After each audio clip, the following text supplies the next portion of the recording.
I repeat, it's better to be poor and sleep on the street than to be a false prophet living in a mansion, coming with a convoy. Have you know the same? And if you look at Ezekiel, where we read the last verse 31, what did he say? He said, and I sought for a man and I find none, then I pour my anger. That's what the devil wants. He wants God to destroy his own creation. So look at what happened on the cross.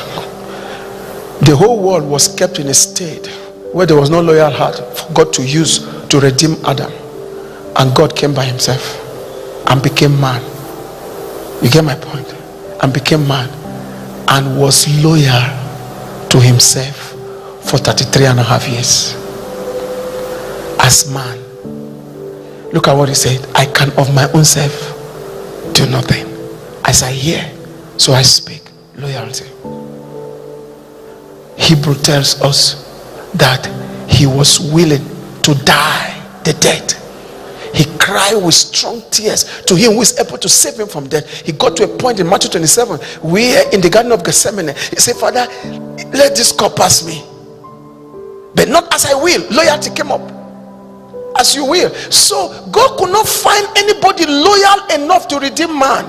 He came by himself to become a loyal man unto himself, so that he will not pour anger. I remember when we did one of the School of Bible Prophecy, we discovered from the book of Daniel, some of you were not here then, how the world would have been consumed if Jesus was not born. You remember? Some of you, do you remember how I taught you that the 7 weeks, 69 weeks have passed.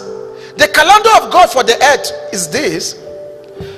I am going to allow 70 weeks to pass. I showed you that. 70 weeks to pass. Then I wipe away the earth and begin a new heaven and a new earth where righteousness dwells. As of when the 400 years of silence took place, as of when Christ was known to be born, 69 weeks had passed. I showed you in the Bible then. You're looking at me like, maybe we're going to look for the messages. 69 weeks have passed. Only 1 week was left. What are 69 weeks? 7 years into 69. A week to God is 7 years. Do you understand my point? So 7 years into 59, we calculated it. We discovered that it terminated where Christ was born. Now, sorry, on the cross. Yes, born. Now watch this. What God now did, he suspended the last week. He suspended the last week. Are you understanding me? God suspended the last week. Why did he suspend the last week? Because he decided to be the faithful man who will now die on the cross for the faithless men that we are, so that he will not pour the anger. Because in the law, in the justice system of God, which we just read not too long ago, when he looked for a man and he finds none, he will have to pour his anger. You get my point? But so now he now said for 70 years I'm going to look for a man. Year 1, year 2, 70 weeks, for 70 weeks I will look for a man. Week 1, week 2, week 3, down to week 69 there was no man. And when it was about getting to the 70th week, he became the man and suspended the last 1 week. And when he now look at himself, God the Father spoke to God the Son, and God the Son spoke to God the Father. I have become the man. Give me only 2 days. Give me only 2 days. Let me redeem the faithless. You understand what I'm saying? That goes back to Hosea that we read on Sunday, chapter 6. After 2 days, he will raise us. You remember? So give me only 2 days. What are the 2 days? A day to God is 1,000 to us. So give me 2,000 years. I will resurrect, raise a church, raise a people that will go around to preach the gospel and put my spirit in the life of the faithless people, the damned people, eternally damned. Then I will see how many we can rescue. And God said, okay, I will suspend the 1 week and I will give you the 2 days. And God now said, the reward for what you are doing is that the 3rd day you will reign on earth as King of Kings and Lord of Lords with those you have redeemed. That is called the kingdom age. Do you know the time we are in now? We are at the expiring season of the 2 days. That's why we are. That's why loyalty is needed, so that He can use us. We are in the expiring season of the 2 days. Look at the plan of God. When the 2 days expire, it will be terminated by the rapture. Then the last 1 week God reserved, the 7 days, is going to open it. That is what we call the 7 years tribulation period. Are you understanding me? At the end of it, then the 70 weeks of Daniel will be completed. Once it is completed, then will now come in those who accept Jesus, who live their lives on earth as a temple for Him in the Spirit.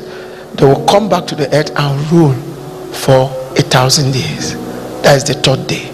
That was what Hosea meant when he said, on the 3rd day we will stand in your sight. So God will look from heaven and see Jesus and see us. We will be in His sight for 1 day. Then after that, 1 Corinthians chapter 15 will now come to pass, where God will now gather everything and become Elohim again and start from where He stopped.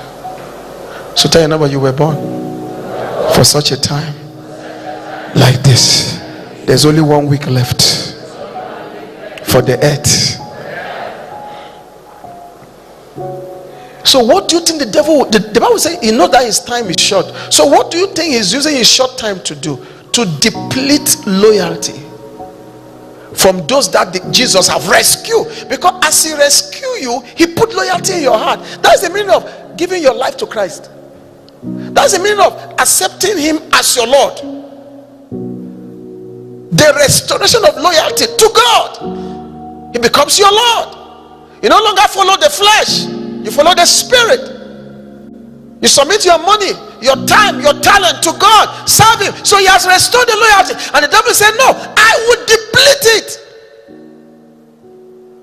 That is what He's doing today, frustrating. And 2 Chronicles chapter 16 tells us that whenever loyalty is removed from our heart, we'll begin to do foolishly and we'll have war. We'll begin to do foolishly and we'll have war as soon as loyalty is removed from our heart. Is someone hearing what I'm saying? That's one of the major things we must fight for, is the retention or the release of loyalty in our spirit. Don't you see the way our world has become? I don't know whether I can take you to 2 Timothy. Let's go to 2 Timothy chapter 3. For us to let the Bible refresh our minds on the environment we live in, the times that are upon us, called perilous time. You remember? 2 Timothy chapter 3. Look at what the Bible says. But know this, that in the last days which we are right now, perilous times will come. Now, I want you to understand that the major impact of perilous times in the heart of man is the depleting of loyalty. Do you understand me? That is the impact. He said, for men will be lovers of themselves. When you are not loyal, you love yourself. Is that not? Lovers of money. When you are not loyal to God, you love money. Boasters, proud, blasphemers, disobedient to parents. Of course, lack of loyalty is why we disobey our parents. Is that not? Talk to me here. Unthankful, unholy. All these things are product of lack of loyalty. Unloving, unforgiving, slanderers, without self-control, brutal, despisers of good, traitors, headstrong, haughty, lustful of pleasure rather than lovers of God, having a form of godliness but denying his power. And from such people do what? Turn away. Because disloyalty is contagious. It can be transmitted. Disloyalty can be transmitted. You could be loyal. When you're a friend to a disloyal heart, you also become disloyal. So the Bible says from such people do what? Turn away. So the depletion of loyalty is one of the characteristics of the end time. Is a horror of the last days. That's why you see marriages are breaking apart. Betrayal is everywhere. Because hearts, Satan is emptying people's heart of loyalty. Once you are loyal like this, he will shake you like this, so that the little drop of loyalty in your heart will be lost. He will begin to shake you because he doesn't want anybody to be loyal. He knows that the most dangerous partnership is between loyal hearts and the faithful God. So, God, I cannot make you faithless. Satan, no, he can't. God, I can't make you faithless, but I will make the people you are looking for disloyal, so that that partnership cannot exist. Can I tell you? Okay, I wish I have time to show you how the place in the Bible that Satan attempted to make God faithless, and it didn't work. They are there in scriptures where he attempted to make God faithless, but it didn't work. So he has learned over the years, you can't make him faithless.